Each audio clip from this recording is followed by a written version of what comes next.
Hi all, welcome back. Today I am sharing the recipe of Paddu or guliyappa, which is a quite popular South Indian breakfast and tiffin recipe. I have made quite a few variations of the Paddu in this video. Please keep watching.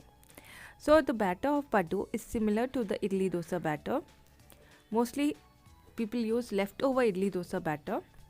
So if you've stored your idli dosa batter in fridge, wait for it until it comes to room temperature to start preparing puddus.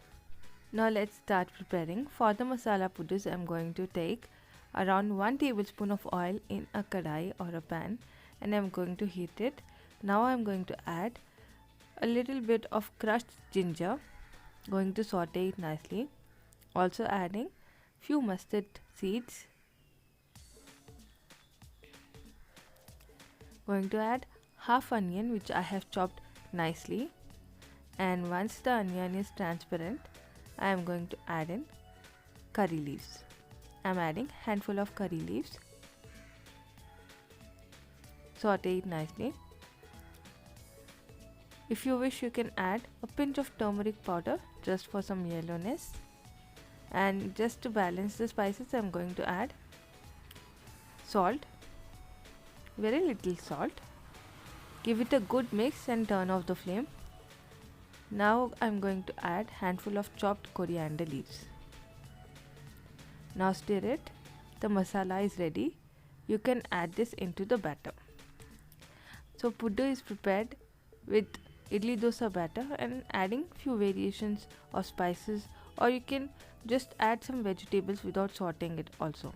You can add vegetable of your choice like tomatoes, corn, capsicum, or whichever vegetable you prefer. Give the spices a good mix into the batter.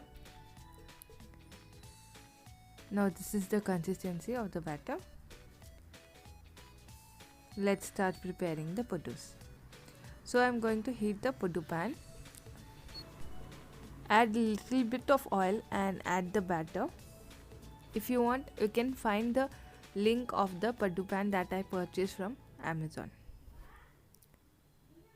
Add in your batter and then you can cover it and let it steam and cook for around 1 to 2 minutes or more.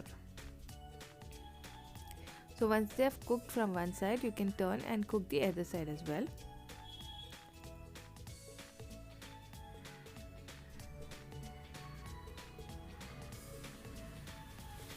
Now the cooking process takes 2 to 3 minutes or more depending on how brown you want to make your puddus.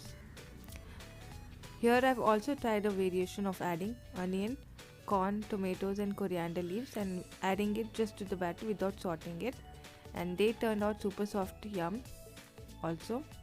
Now when you have kids, it's obligatory to try everything with cheese, so try cheese puddu here. Just added few chopped pieces of processed cheese into the batter, some salt, and steam the puddus. They turned out yum as well. Now as an accompaniment, I am going to share the recipe of coconut chutney. For this I am going to take a cup of grated coconut, 3 pieces of garlic, 1 or 2 green chilies depending on how spicy you want the chutney to be. Now into this I am going to add some salt and drinking water since we don't cook the chutney. Now grind it nicely and serve it along with puddu. I hope you enjoyed watching today's video. If yes, do give this video a thumbs up. Thank you for watching.